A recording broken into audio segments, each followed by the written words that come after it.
Bizning ko'pincha hollarda haqiqatni qabul qilmasligimizning keyniga ta'assubiyat, jahillik, hasadxo'rlik va cho'ngchilik yushirgan bo'ladi. Abu Jahl haddidan eshib, yerdan bir tal tosh olib payg'ambarimiz Muhammad alayhisolamga otadi. Tosh payg'ambarimiz Muhammad alayhisolamning beshiga tegib, payg'ambarimizning beshini yerib o'tadi. Qon oqadi. Biz ilgirki dersimiz degandek, mushriklar muhojir musulmonlarni Habasistondan qaytirib kelgandan keyin ichi nihoyat ochiq bo'ladi. Abu Jahl qabila boshliqlari va mushriklarning oqsoqollarini to'plab, bilganinglardek Muhammad nihoyat haddidan oshdi. Bizni nechaga bo'libdi. Bizning dinimizni xato, botil din dedi. Bizni aqlsiz dedi. Men chidab turolmadim. Endi men Muhammadni ati haramga kirgan vaqtida namoz o'qib sajdaga borgan hamon uning kallasiga tosh bilan urib uni o'ltirdim. Men uni o'ltirayotgandan keyin meni Hoshim jamoatiga tutib turamsizlar yoki qo'damsizlar, bu sizlarning ishinglar. Lekin men Muhammadni cho'qim o'ltirayman deydi. Qurayshlarning cho'nglari va mushriklarning kattvashlari uni kushkirtib, biz seni hargiz topshirib bermaymiz, biz seni jon tikib qo'ydaymiz deydi. Abu Jahl degani bo'yicha at deganda haramga kirib, payg'ambarimiz Muhammad alayhisolamning kelishini kutib, cho'ng toshdan birini tutib turdi. Payg'ambarimiz Muhammad alayhisolam at deganda odati bo'yicha namoz o'qish uchun haramga kirdi va Ka'baning to'yiga kelib namoz boshlaydi. Payg'ambarimiz Muhammad alayhisolam sajdaga bog'liq bo'lgan vaqtida Abu Jahl toshni ko'tarib payg'ambarimiz Muhammad alayhisolamning yeniga kelib, tosh bilan payg'ambarimiz Muhammad alayhisolamning beshiga urg'ili tayyorlangan vaqtida donq etib qoladi va birdan tug'andan keyin quldan tosh tushib ketib, darhol keyniga chekinadi va chiroyli tatag'an holda qabila boshliqlari va mushriklarning cho'nglarining yeniga keladi. Qabila boshliqlari va mushriklarning cho'nglari Abu Jahl, "Sana nima bo'ldi? Nimishqa Muhammadni o'ltirmaysan?" deydi. Abu Jahl, "Muhammad sajdaga borgan vaqtida men qo'limdagi tosh bilan uning beshiga urishga tamshalgan vaqtimda ko'zimga nihoyat cho'ng tugidan birisi ko'rinib, menga etilib keldi. Shundan qo'rqib men jur'at qilolmadim" deydi. Mushriklar ko'zingga ko'ringan o'xshaydi deydi. Payg'ambarimiz Muhammad alayhisolam bu voqealikdan sahobalarga bo'lgan ishlarni deb turib, agar Abu Jahl meni urishga shunda tamshalgan bo'lsa, u tugi uni o'ltirib o'tadi.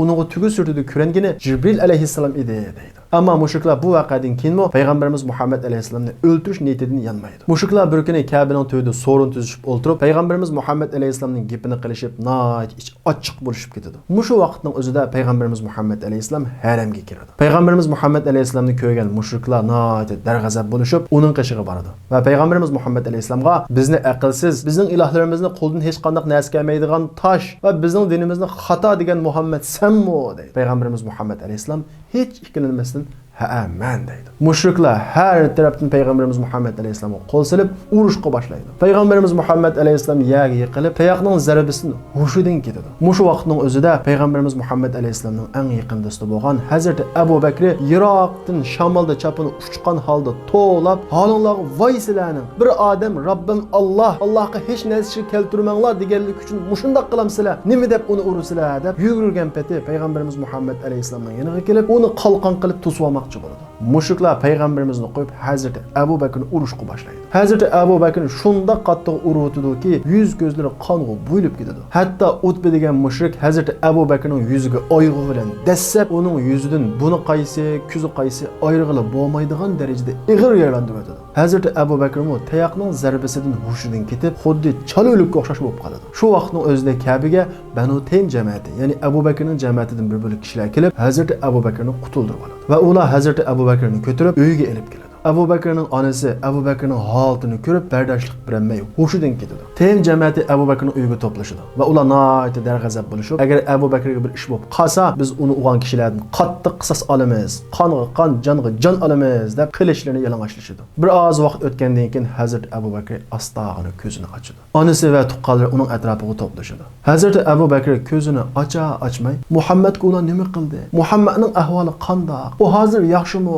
deb so'raydi. Hazrat Abu Bakrning onasining nervisi o'lib, "Yana shuni gapini qilamsa, shuni deb mushkun qolding. Bo'ldi bolam, uning gapini qilmay, o'zingning ahvoliga ko'ngil bil" deydi. Bu vaqtda Hazrat Abu Bakrning onasi texi musulmon bo'lmagan edi. Hazrat Abu Bakr Alloh bilan qasamki, "Men Muhammadning ahvolini bilmaguncha bir yutum suv va bir tal uvoq yemayman" deydi. Hazrat Abu Bakrning onasi, "Bolam, men Muhammadni nerdan topaman? Uning ahvolini qanday bilaman" deydi. Hazrat Abu Bakr "Falon ayolning qishig'iga borgin, uningdan Muhammadning ahvolini so'rasang bo'ladi" deydi. Hazreti Abu Bakrning onasi Hazreti Abu Bakr degan heliq ayolning uyiga boradi va uningdan payg'ambarimiz Muhammad alayhisolamning ahvolining qanday ekanligini so'raydi. U ayol "Men Muhammadni nedim bilay? Men Muhammadni hech qanday aloqam yo'q" deb turadi. Chunki u sahoba o'zining iymonini yushirayotgan maxfiy musulmon bo'lgan ayol sahoba edi. Hazreti Abu Bakrning onasi bo'lgan ishlarni deb Muhammadning ahvolini bilmasak, mening o'g'lim Abu Bakr hech narsa yegil unmadi, bir narsa ichgil unmadi dedi. Ayol sahoba ishning jiddiyligini bilib, "Meni Abu Bakrning qashiga boshlab bering" deydi. Onasi u ayol sahobani Abu Bakrning qashiga boshlab boradi. Ayol Abu Bakrning qashiga kirgandan keyin unga bir narsalarni ishorat qiladi.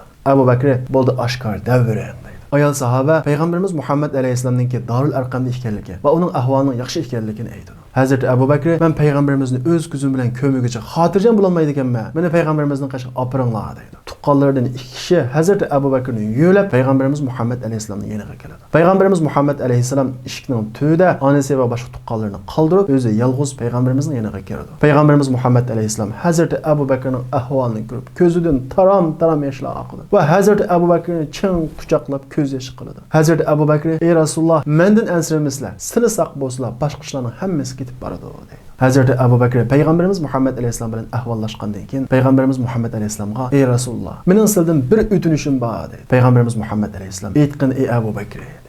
Hazreti Abu Bakr "Ey Rasululloh, onam hozir ishqning tuyini saqlab turibdi. Bilginingdek u hozir qadar islomga kirmadi, iymon etmadi. Onamning hidoyatiga bir duo qilib qo'ygan bo'lsang" dedi. Shu vaqtning o'zida payg'ambarimiz Muhammad alayhisolam ikki qo'lini ko'tarib Alloh taoladan Hazreti Abu Bakrning onasining hidoyatiga duo qildi. Shunda qilib Hazreti Abu Bakr payg'ambarimiz Muhammad alayhisolam bilan xo'shishib chiqadi. Hazreti Abu Bakr eshikdan chiqmay onasi "La ilaha illalloh Muhammadur Rasululloh, Allohdan boshqa iloh yo'q, Muhammad Allohning elchisi" deb shahodat aytib musulmon bo'ldi.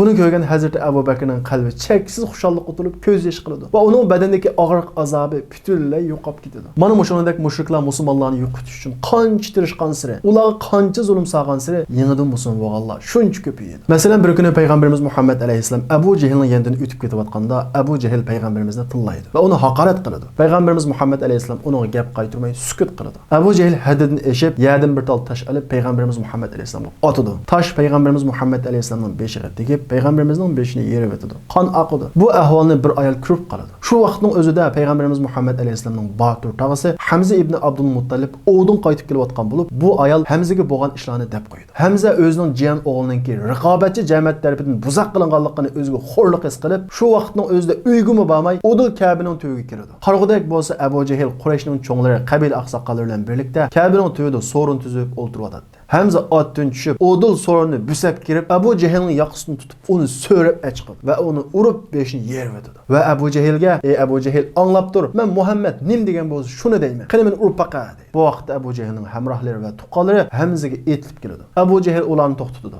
"To'xtanglar. Men Hamzaning jiyan o'g'lininki, ya'ni Muhammadning beshini yerib o'tgan. Tang bo'ldi" deb ularni to'xtatadi. Chunki Abu Jahl nayt zirak odam bo'lib, Hamzaning bu jidal tufayli Muhammad alayhisolamning tarafiga o'tib ketishidan ensiraydi. Shu tufayli Hamzaga o'zini hech qanday qo'l yondirmaydi va tuqqanlarini to'xtatadi. Amaliyotda Hamzaning Abu Jahlga "Anglab qo'y, men Muhammad nim degan bo'lsa, shuni deyman" deb musulmon bo'lishi qalbidan qanoat qilib emas, o'zining jiyan o'g'lininki raqobatchi jamiyat tarafidan buza qilinganligiga chidamay, tuqqandochilik sababidan uning maydonida turganligi edi. Chunki payg'ambarimiz Muhammad alayhisalom bu tog'asiga bir qancha qatim islomni tushuntirgan, u iymon etmagan edi. Ammo Hamza asli kelgandan keyin nayt azoblandi. "Men nim deb saldim? Acaba ota-bobolarning dindan yondimmi?" deb shu kechasi uxlayolmay tong otdi. Atsi at deganda Kabining to'yi kelib, Allohga mundaq duo qildi. "Ey Alloh, agar mening qilganim to'g'ri bo'lsa, bu dinga mening qalbimni echib at. Agar qilganim xato bo'lsa, menga bir chiqish yo'li ber" deydi. Va undan keyin payg'ambarimiz Muhammad alayhisolamning yoniga keladi. Payg'ambarimiz Muhammad alayhisolam unga qaramaydi. Hamza payg'ambarimizning oldiga keladi. Payg'ambarimiz yana boshqa yoqqa qolib oladi. Hamza hayron qilib: "Ey Muhammad, nima bo'ldi sana? Men nimani xato qildim?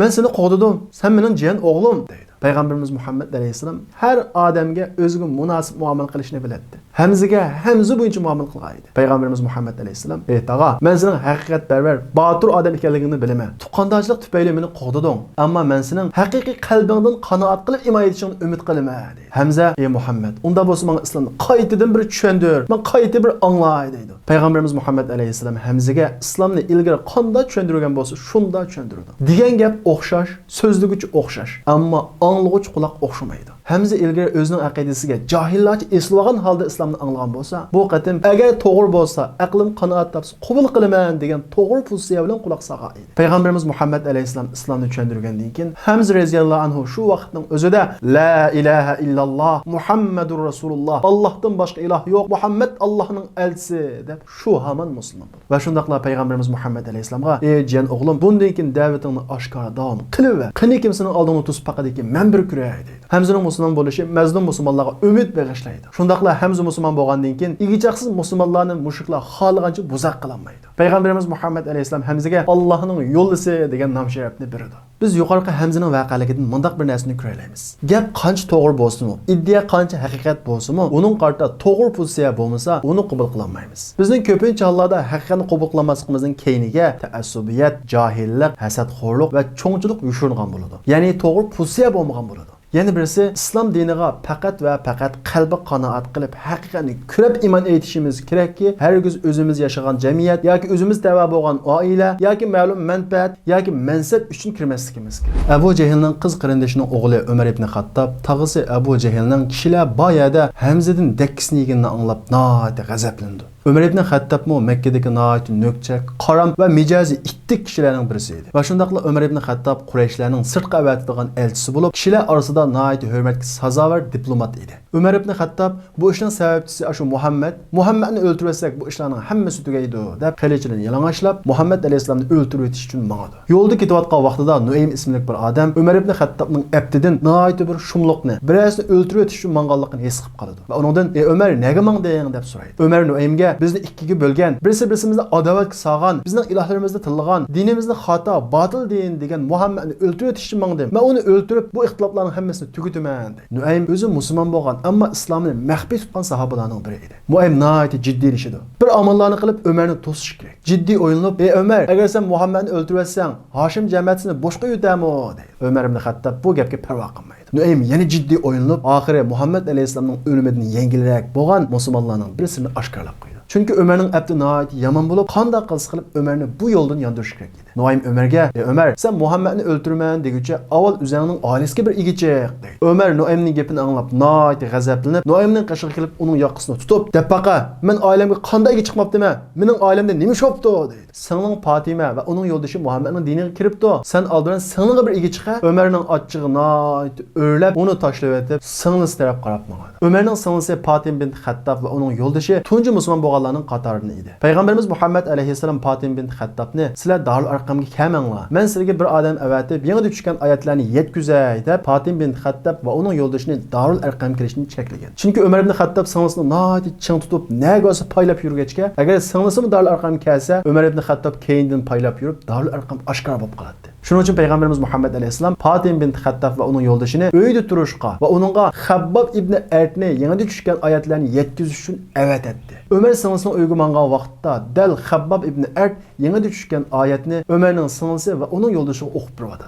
Umarning qo'pollarcha yerga qattiq dasab kelgan ovozidan singlisi akisining kelganligini his qilib qoldi. Darhol Qur'on oyatlari yozilgan varaqlarni ko'pining ostiga tiqib o'tdi va Xabbab ichidagi bir o'ykib mukunib oldi. Umar ibn Xattob singlisining uyining eshigini qattiq orqama-orqa urdi. Singlisi huduqqan holda eshikni ochdi. Umar o'dil kirib, "Bayatun o'qiyotganinglar nima? Chiqaringlar" deydi. Singlisi "Biz hech narsa o'qimadik" deb turdi. Umar ibn Xattob kuyovlining yoqasini tutib, "Men sizlarni Muhammadning diniga kirdi deb angladim.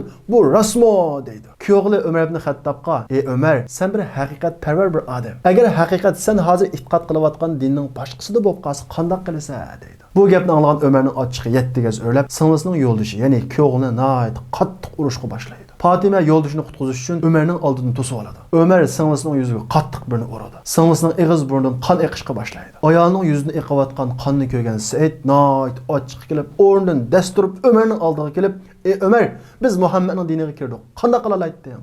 Xohlasang bizni o'ldir" deydi. Umarning oldida hech kim bunday voqirab gap qilib boqmagan edi. Umar yavaş yumshoq kuyovning o'zining oldida nihoyat jasoratdan voqirg'ini anglab o'zini nihoyat ojiz his qiladi. Va singlisining yuzidagi qonni ko'rib, singlisiga bo'lgan mehribonlikqa tutib, bayatni o'qiyotgan Qur'onni bir chiqaringlar. Men bir o'qib boqay deydi. Fatima bint Xattob bu degan Allohning kitobidan bir parcha. Senda bitahat odam tutishga bo'lmaydi. Agar sen buni o'qiyman desang, oldin cho'ng tahorat olib kel deydi. Hazrat Umar sirtqa chiqib, yuyinib cho'ng tahorat olib keladi. Ondan keyin tiqib qo'ygan yeridan asta Qur'onning parchasini olib uningga beradi. Hazrat Umar qo'liga olib o'qishga boshlaydi. Taha ey Muhammed. Ma anzalna aleykel Qur'ana litashqa. Biz sana Qur'anni sening baxtsiz bo'lishing uchun tushirmadik. İlla tezkiratan limen yaxsha. Faqat Allohdan qo'rqadiganlar uchun vaz-nasihat bo'lishi uchun tushirdik. Mushayadan boshlab innani anallohu la ilaha illa ana fa'budni va aqimis salata li zikri. Men haqiqatan ibodatga loyiq Allohdirman. Mendan boshqa hech qanday iloh yo'q. Menga ibodat qilgin. Mening zikrim uchun, ya'ni meni aslashing uchun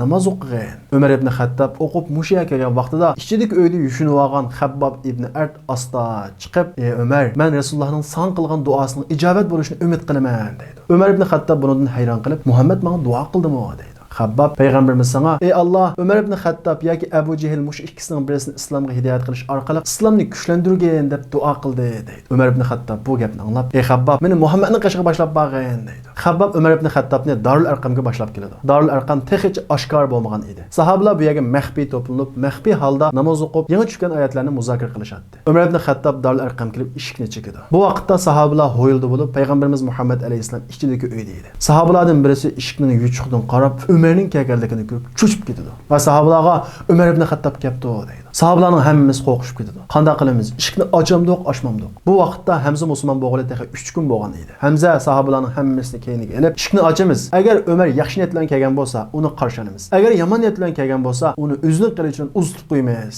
Eshikni ochinglar deydi. Mushu vaqtning o'zida payg'ambarimiz Muhammad alayhisalom chiqib, Umarning kelganligini xabar topdi va eshikni ochinglar deydi. Eshikni ochdi. Umar ibn Xattob ichiga kirdi. Payg'ambarimiz Muhammad alayhisalom Umarning oldiga berib, Umarning ikki yoqasini ching tutib turib, qattiq gushib, silkib, "Ey Umar, Alloh seni rasvo qilmoqchi, bu yomon niyatingdan yanmaydigan o'xshamamsa, qachongacha ozg'unlik ichida yashaysa, ey Alloh, mana bu Umar, buni islomga hidoyat qilgin" deb qattiq gushidi. Umar ibn Xattob la ilaha illalloh Muhammadur rasululloh, Allohdan boshqa iloh yo'q, Muhammad Allohning elchisi deb shahodat aytib musulmon bo'ldi. Ho'yli ichida 40 tak sahoba bo'lib, sahobalarning hammasi hayajondan o'zini bosolmay, Allohu akbar, Allohu akbar, Allohu akbar deb takbir to'lishib ketdi. Darul Arqamning ho'ylisidan chiqqan takbir sadosi Kabening tuygich anidi. Kabening tuygidagi mushuklar musulmonlarning Arqamning ho'ylisiga to'plashganligini shu vaqtda biladi. Ya'ni Darul Arqam oshkor bo'lib qoladi. Ammo qo'rqinish yo'q. Chunki hozir musulmonlarning safida Hamza va Umardan iborat ikki kuchli botir sahoba bor. Bular Makkada hech kimdan qo'rqmaydi.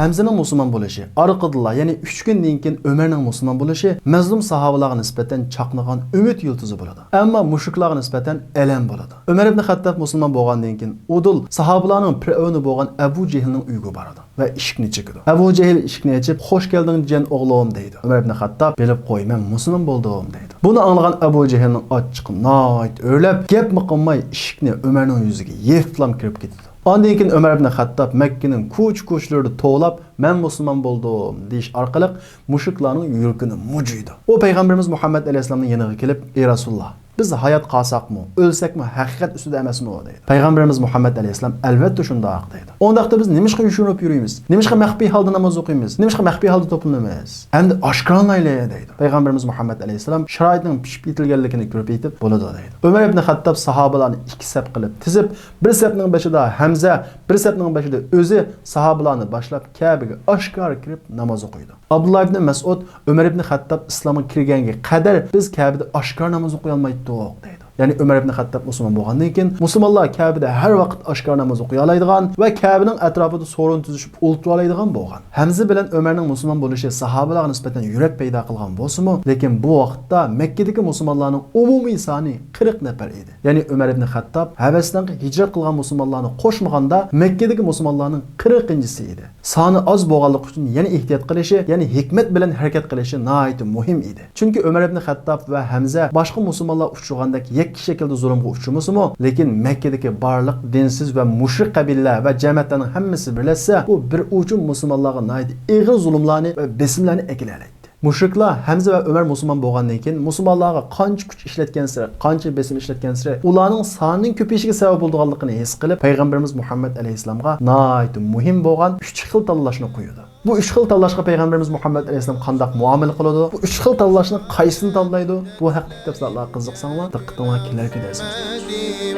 Gül Ahmedim, Gül Ahmedim, canda canan Muhammedim, kurban bulsun canım tenim, yollarınga Gül Ahmedim, Gül Ahmedim, Gül Ahmedim. canda canan Muhammedim kurban bolsun